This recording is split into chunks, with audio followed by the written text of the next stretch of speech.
LPU ప్లేస్మెంట్ల రికార్డులు సృష్టిస్తోంది. Final year student 2.5 కోట్ల ప్యాకేజ్ పొందుతున్నారు. 1700 మందికి పైగా ఎల్పియు స్టూడెంట్స్ 10 లక్షల నుంచి 2.5 కోట్ల ప్యాకేజెస్ పొందారు.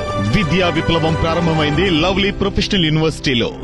డిప్యూటీ సీఎం పవన్ కళ్యాణ్ కనబడుట లేదన్నారు వైఎస్ఆర్సీపీ రాష్ట్ర అధికార ప్రతినిధి శ్యామల.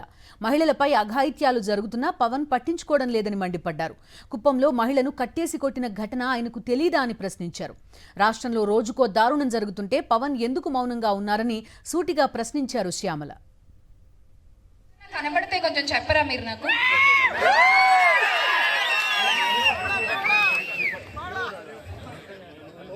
ఎక్కడైనా కనబడితే కొంచెం దయచేసి తెలియజేయగలరు. కనబడుట లేదు. గౌరవ ఉప ముఖ్యమంత్రి గారు, పీఠాపురం పీఠాధిపతి పవన్ గారు మిస్సింగ్. రాష్ట్రంలో అయితే అంటే రాష్ట్రంలో జరిగేవి ఈయనకి కనబడట్లేదు, ఆయన రాష్ట్ర ప్రజలు ఎవరికి కనబడట్లేదు.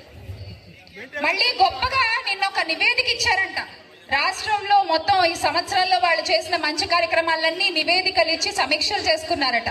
అది చాలా గొప్పగా రిలీజ్ చేసుకున్నారు. వాళ్ళు నిజంగా నివేదికలు ఇవ్వాలంటే ఎలక్షన్ల రిజల్ట్లు వచ్చిన తర్వాత హిందూపూర్ లో జరిగిన మొట్టమొదటి ఆడపిల్లపై జరిగిన అఘాయిత్యం దగ్గర నుంచి మొన్నటికి మొన్న చెట్టు కట్టేసి